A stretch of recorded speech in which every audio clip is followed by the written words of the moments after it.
good afternoon, Itulay Tuties. Welcome to DepEd Ituline Online Tutorial. I'm Tutor Ka from SDO Valenzuela and And I'm Tutor Rom from Schools Division of City of Bugo.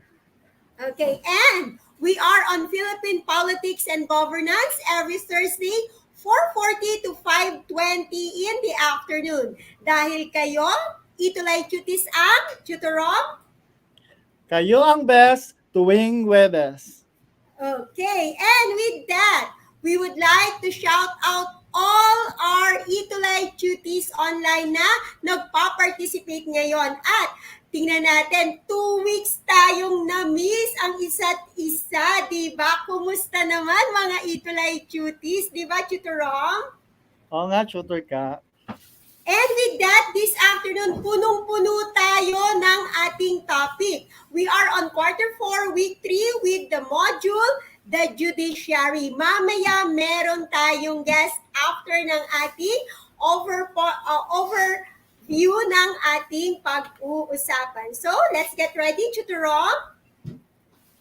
Okay, we would like to thank the Schools Division of Negros Oriental for allowing us to use their modules with their Superintendent Dr. Sinin Preselio P. Polen, CISO 5. Maraming salamat po sa pag-allow sa amin sa paggamit ng inyong modules. Tutor Ka. Okay. Thank you very much, Negros Oriental, for the module. And with that, let's go on with our objectives. At the end of this session, the tutor should be able to identify the primary functions of the Philippine judiciary, write a short essay depicting the value of justice system in everyday living, and tutorom. Recognize the importance of the judicial branch in instilling good virtues of a law-abiding citizen. Yes, okay. And to review the previous episode that we have, nung previous episode si Tutor Rom ay wala. So, na-miss rin ito ni Tutor Rom. Okay, so we would like to have a shout out, Enrico Manuel T. Dalupan. Okay, watching now. And of course, ang ating naging Itulay Cutie of the Week, si Joseph Conrad Bulaklak. Okay, let's review the previous episode. Directions. Carefully read the following item. Fill in the blank with the correct answer. So, Itulay Cuties, tap on the comment section for your answer. Okay, so number 1. The Congress is composed of the upper and the lower house, which is also known as the blank and blank respectively. Tutorom, meron po bang mga answer na ang ating mga Itulay Cuties? Okay, siguro nag-iisip pa sila, Chotter ka, no? Kasi may buffer tayo ng 2 weeks, no? Pero just to remind lang, no, yung Congress natin bicameral yun. So may dalawang houses yun. Ano kayang tawag ng dalawang house doon? Okay, may sumagot na, Tutor Ka. Sabi ng tutor natin, it's Senate daw at House of the Representatives. Tingnan natin. Tama ba sila? Okay. House of Representative and House of Senate. Okay, ang galing ah. Next, the Senate is composed of blank senators. How many? Tutor Rom, meron na po ba? Okay, may nag-type na po, Tutor Ka. May sumagot na po. Sabi ng ating tutor, 12 senators daw. Tama ba, Tutor Ka? 12 senators ba? Yes. So, tingnan natin.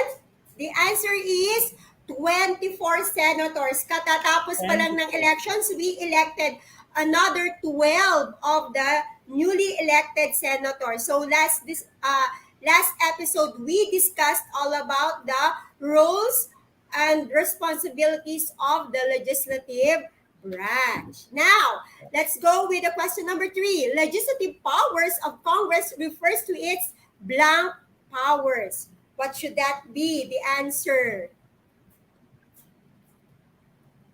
Meron na ba, Tutor Rom? Okay,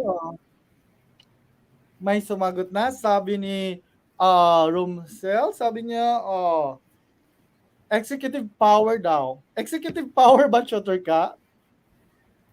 Tingnan natin.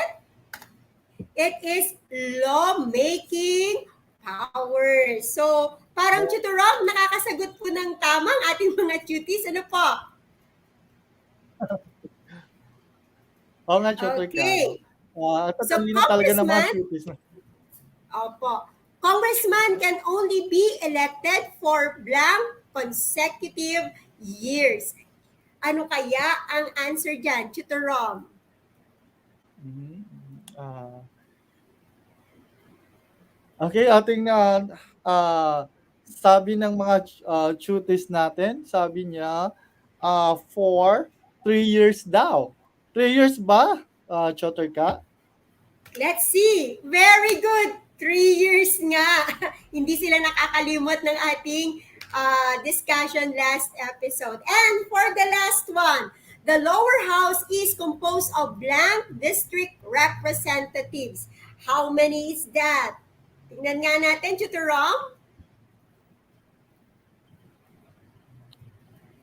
Okay, sabi ng cutie natin, 200, Tutor ka? Is it 200, Tutor ka? Tingnan natin kung 200 yan. It's 250 district representatives. Medyo short ng 50, okay?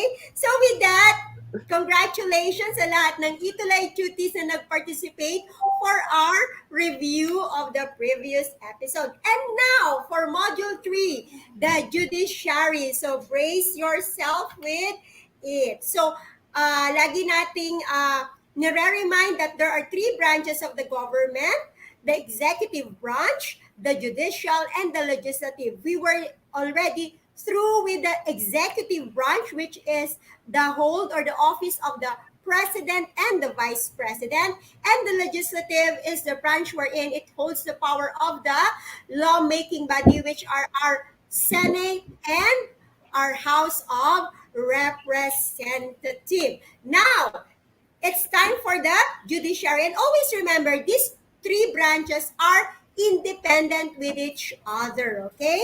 So this is a check and balance system of our government. So with that, the Philippine judiciary has a judicial power. It is the power to decide on legal disputes. Later, expound natin ang mga ito dahil sa ating guest mamaya.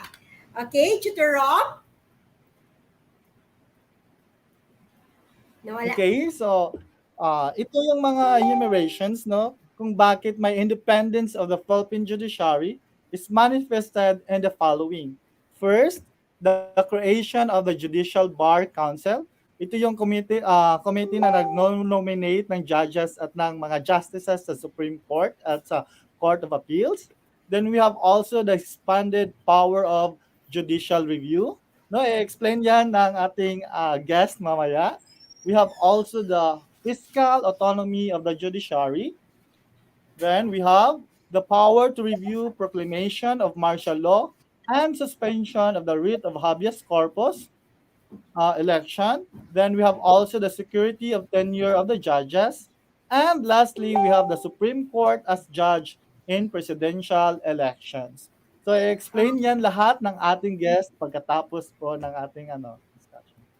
Yes, and Tutor the ka? scope of judicial power is one, adjudicating power, the power to settle legal disputes, okay? And then the power of judicial review, the power of Supreme Court to interpret and make judgment with respect to the law, and incidental powers, the powers necessary for the discharge of judicial functions. And now, we go to the organizational structures of the judiciary branch of the Philippines. Ano pa composed ng ating judiciary system? Of course, we have the Supreme Court. It is the highest court, or also known as the court of last resort, composing of a Chief Justice and 14 associate justices. So pag sinabi ng highest court, final na. Pero mamaya, tingnan natin sa ating guest kung ano pa ang scope ng Supreme Court. Tutor Rom? Okay, so we have also the Court of Appeals, the second highest judicial court, and primarily exercises appellate jurisdiction over the decisions of the regional trial courts. Kasi may hierarchy of courts tayo, di ba, Choterka?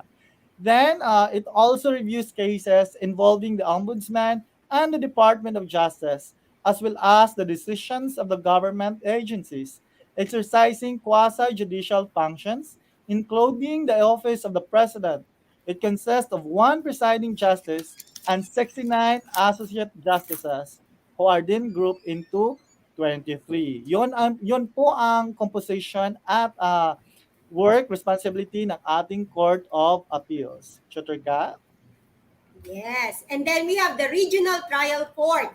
It exercises the appellate jurisdiction over all cases decided by the Metropolitan Trial Courts, Municipal Trial Courts, and the Municipal Circuit Trial Courts in their respective territorial jurisdictions. Later on, we will expound on this matter.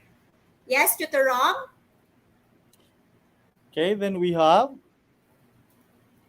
the Metropolitan Trial Court, Municipal Trial Court, Municipal Circuit Trial Courts, and Municipal Trial Court in cities.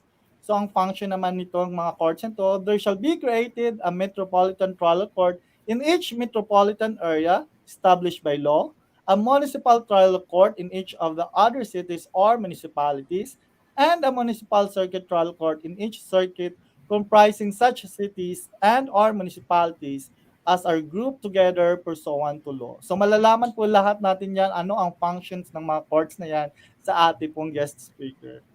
Di ba, Choterka? Yes, medyo nagkakaroon kasi ng confusion yung ating mga duties regarding those different organization ng judiciary system natin. And there are also what we call the special courts, the Sharia Court, the Court of Tax Appeals, and the Sandigan Bayan.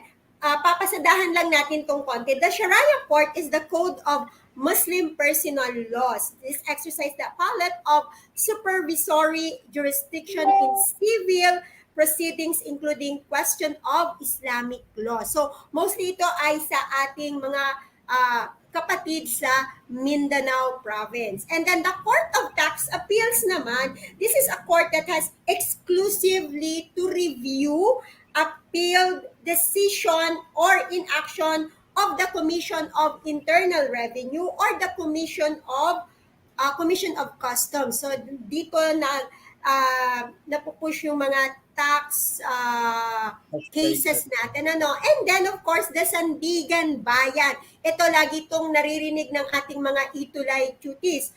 What is the function of this? This tries and decides criminal and civil cases against government employees and officials who are accused of graft and corruptions, okay, or similar offenses. So, sila yung nag-aasikaso or nagtatrabaho ng mga cases na for graft and corruption for those who are working in the government. And with that, okay, we also have the expanded judicial system in the Philippines. This is a quasi-court or quasi-judicial agencies or bodies or agencies that exercises the adjudicatory power in certain types of controversies like the Civil Service Commission, Commission on Election, and Commission on Audit. Ano ba talaga yung adjudicatory power? Kasi naririnig-rinig rin talaga natin ito. This is what we call to determine the legality of arguments, proofs, and facts in order to execute a sentence or ruling. Okay? So later, mamalaman po natin yan. And with that, we would like to welcome on our episode for this afternoon. He is Attorney 5 at the Legal City Office of Manila with 23 years of experience. He graduated his law degree at Pamantasan ng Lungsod ng Maynila. Itulay duties, let us all welcome Attorney Neil Salcedo. Angela po ba si attorney? Yes po, andito na po. Good afternoon. Good afternoon, Attorney Neil Salcedo, Attorney. and welcome to DepEd Ito Live. Yes po. Yes po. Tutor Ron, you have questions for our guest? Attorney, na-mention ko po yung kanina, yung adjudicating power. Can you cite a situation po where the following judicial power is applied? Paano po ina-apply yung adjudicating power? Ano po ang ibig sabihin po ng adjudicating power po ng judicial branch po, attorney? Pasimplihan natin. Halimbawa, yung isang tao may utang gustong maningil sa isang tao, tapos hindi siya binabayaran, pwede siyang mag-file ng case sa korte, at pag napatunayang dapat talaga siyang bayaran, korte ang magsasabi, mag-o-order dun sa sinisingil niya na bayaran siya ng pera na yon. Yun po ang isang example ng adjudicatory power. O tama nga si A, may utang nga sa kanya si B, so dapat magbayad si B ng ganitong halaga. Yan po. Yan po ang example ng... Okay. Na-mention ko rin po kanina, attorney, yung judicial review. Magkaiba po ba yung adjudicatory power at judicial review? Ano pong ibig sabihin po ng judicial review po, attorney?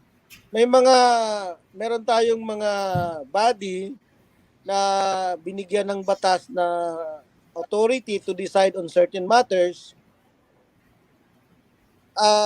Pwede siyang, halimbawa, na palagay mo hindi tama yung decision ng body na yon, you can go to court to question that. Ang common dyan, yung tinatawag na certiorari. Kung titingnan mo yung definition ng judicial power, may isang part doon di ba? Judicial power is defined as the power of the court to settle actual controversies on legally demandable rights. May kasunod po yun. And to determine whether there has been grave abuse or discretion amounting to lack or excessive jurisdiction on the part of any instrumentality of the government. So, under the 1987 Constitution, the court is given the power to review, but only on the basis of grave abuse of discretion. Kung hindi sinunod, ang pinaka-typical na example yan, halimbawa yung isang body, hindi sumunod sa procedure, that is an abuse of discretion, reviewable by the court. Yun po. Yun po ang ibig sabihin ng judicial review po, attorney. Yung pag may grave abuse of discretion po yung administrative body or any instrumentality of the government, nire-review po yun ng judicial body. Lahat po ba ng court, attorney, may power ng judicial review or may specific court lang po na nag-exercise ng judicial review? Okay. Ang mga merong power na ganyan, ang binigyan under the law is the RTC, the Regional Trial Court, o kung ang tawag sa kanya is the Courts of General Jurisdiction. Meron din pong ganyan ang Court of Appeals at meron din pong ganyan ang Supreme Court. Silang tatlo lang. Wala pong ganyan ang MTC, the Inferior Court, walang ganon. Wala din ganyan ang Bayan, wala din ganyan ang Court of Tax Appeals. Okay. Pero yung adjudicatory powers po, lahat po ng ori ng courts po, na-exercise po yun? Depende sa inassign na jurisdiction sa kanya. Yung may mga cases na cognizable only by the lower court, the MTC, the inferior court. There are cases that is cognizable only by the RTC. Yun namang sinabi kanina na Sandigan Bayan and Court of Tax Appeals, naka-specify din kung anong yung mga kaso na dapat nilang dinggin. Nabanggit nyo naman po sa kanina, di ba? Example, yung Sandigan Bayan, that is pertaining to government officials na merong salary grade na 27 pataas, and the case is graft and corruption, plunder, and I think forfeiture, civil forfeiture ng mga nakulimbat ng government officials or employee. But that there is a requirement na salary, I'm not really sure if that is salary grade 27 pataas, because kapag bumaba na ron, if the case is graft in corruption pero mababa sa salary grade na limit, that is cognizable by the regional trial court already. Ayun Okay, po. maraming salamat po sa pagbibigay liwanag po sa adjudicatory power at judicial review po, Attorney Salcedo. Tutor ka, may tanong ka pa po ba kay Attorney? Yes, attorney, ito po is kanina pinag-usapan po natin yung organizational structure ng ating judiciary system. So we have the Supreme Court, the Court of Appeals, and the Special Courts. Now, ang tanong ko po sa Supreme Court, kasi sinabi natin kanina, all the decisions of the Supreme Court is final because it is the highest. Now, is there a possibility po na that a decision of the Supreme Court was been questioned or can be reversed yung kanilang naging final decision? Actually, there are instances, not only in the Philippines but other countries, where the Supreme Court itself is reversing its doctrinal pronouncement. Halimbawa, may decision sila nung matagal ng taon, ni-revisit nila, and then the new justices came up with a different ruling. Totally reverse dun sa dati. Nangyayari po yun. Maraming beses nang nangyari sa atin yan. The Supreme Court can revisit its ruling and this time come up with a different ruling, totally reverse than the first. Marami po, kahit sa US nangyayari yan. Kasi di ba, the Supreme Court has the power to interpret the laws. Although sila na yung final arbiter, they can still reverse itself based on the prevailing circumstances. Another one, since it is only implementing or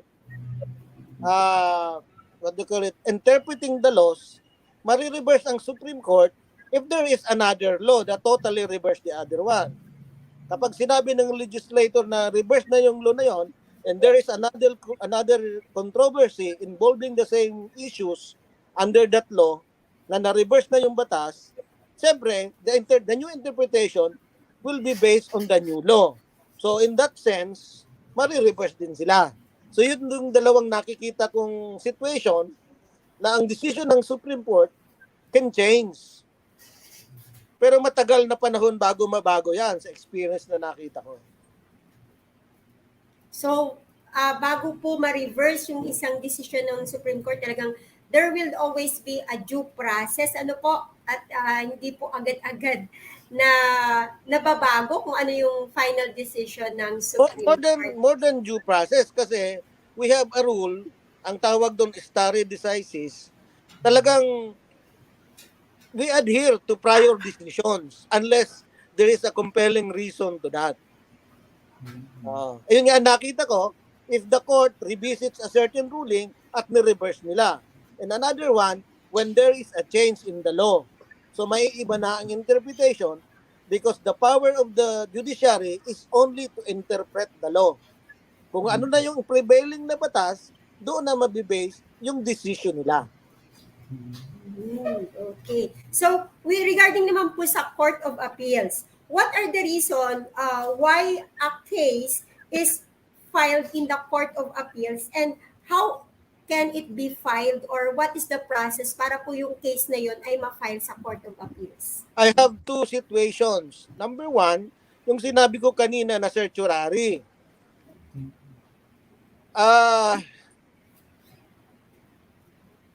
May mga time na halimbawa, there is a grave abuse of discretion on the part of the Office of the President. Doon ka pupunta sa Court of Appeals. Or sample, yung you are looking for, you want the custody for a certain time na naandun sa Cebu. Hindi ka pupunta sa Cebu. You can go to the Court of Appeals kasi Court of Appeals has jurisdiction over Cebu. Hindi ka pupunta sa RTC ng Manila kasi wala tayong jurisdiction dun sa Cebu, yung lugar na kung nasaan yung bata.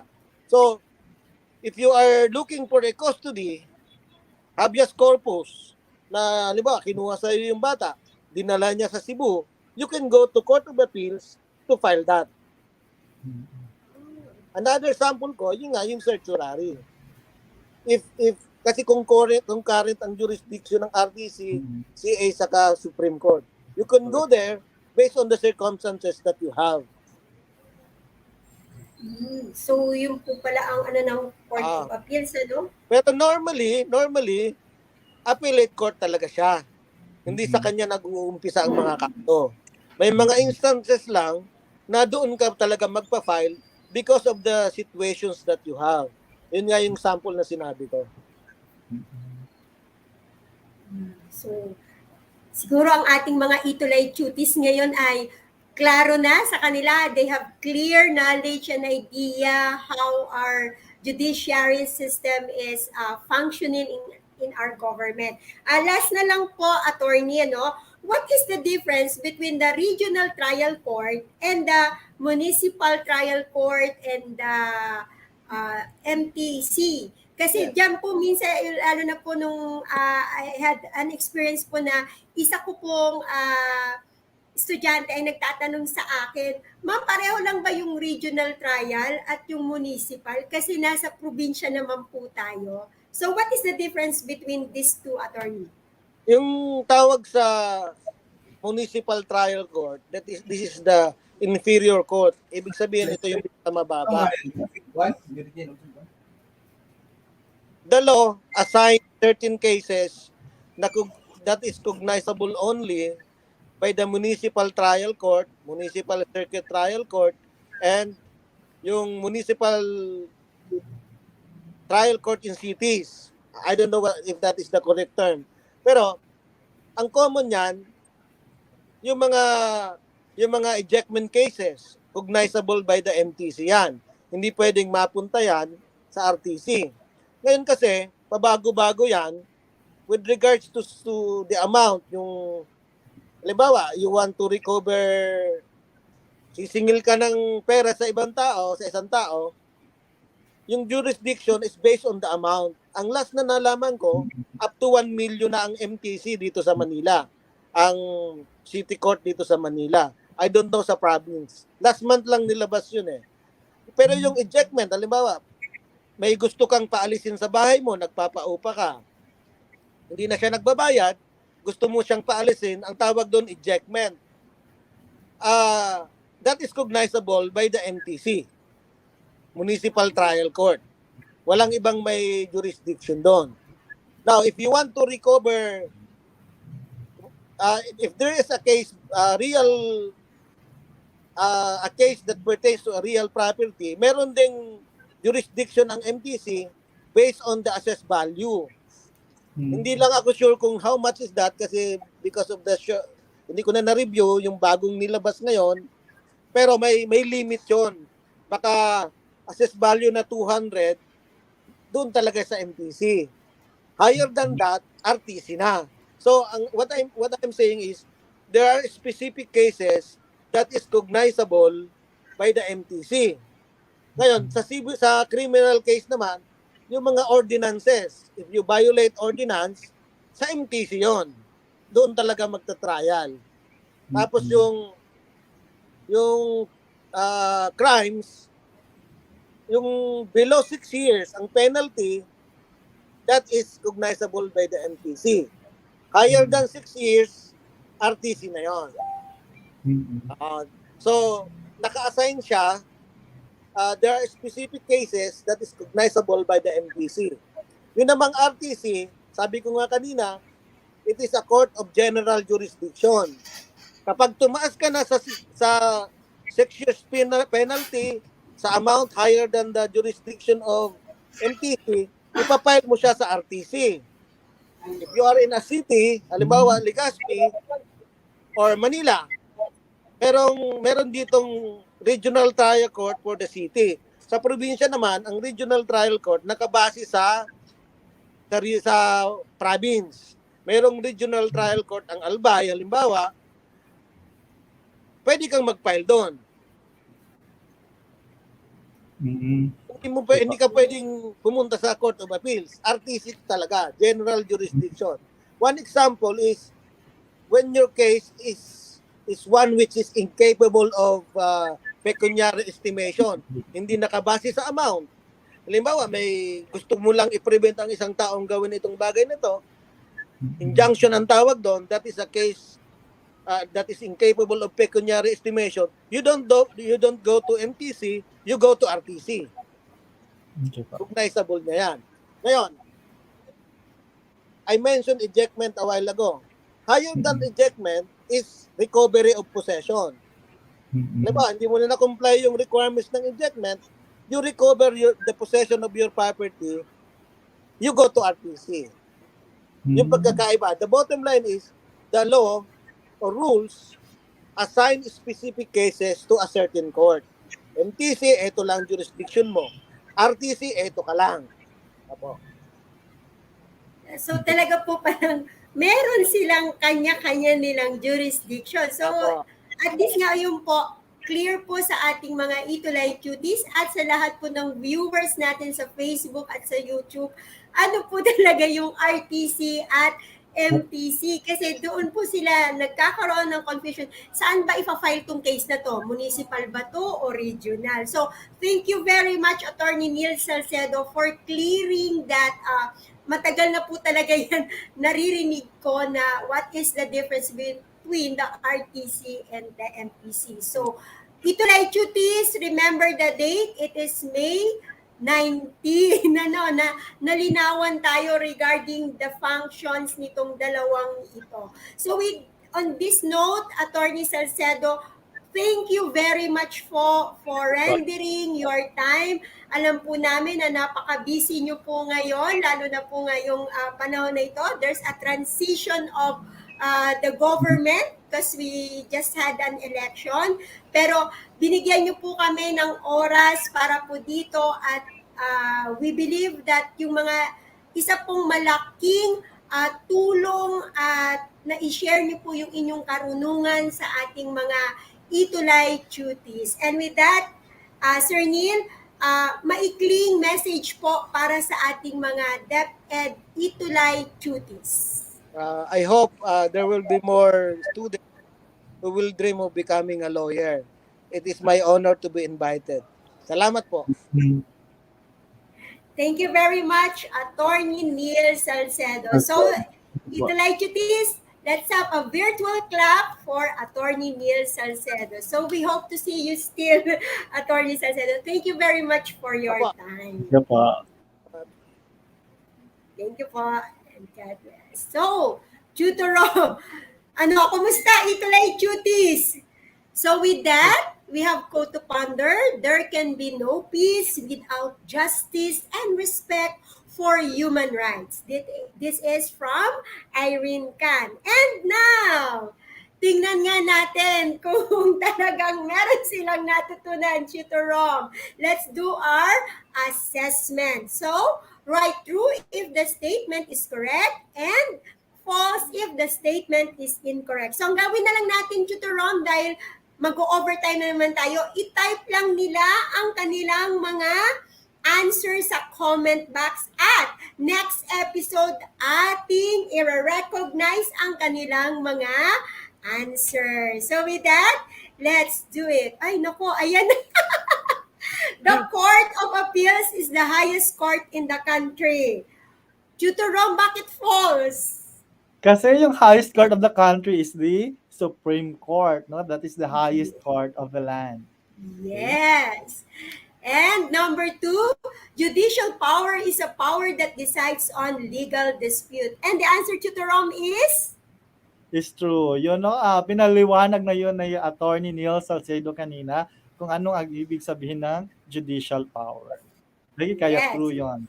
Tutor ka. And number 3, quasi-courts or quasi-judicial agencies are the bodies or agencies that exercises adjudicatory power in certain types of controversies. And with that, Tutor Rom, ano yung answer? The answer is true. No? Yung mga quasi-judicial agencies, ang example nun, example nga, kanina natin yung Civil Service Commission, di ba, Tutor ka? Oh, yun. Yan. Oo. And number 4, incidental powers are necessary for the discharge of judicial function. Yes, and the answer is true. True. And eto, Sandigan Bayan is a specialized court that hears cases involving violations committed by public officials, excluding the President, Vice President, Supreme Court Justices, and the Ombudsman. And the answer to the Ram is Is true, no? It is a special court, no, for government officials. Kaya true po, tutor ka. yes. So with that, Tutor Ram, batid namin na punong-puno kayo ng kaalaman ngayong hapon na ito. We are your Humanities and Social Sciences tutor for second sem. And with that, Diyos mabalo sa Indugabos, Tutor Rom.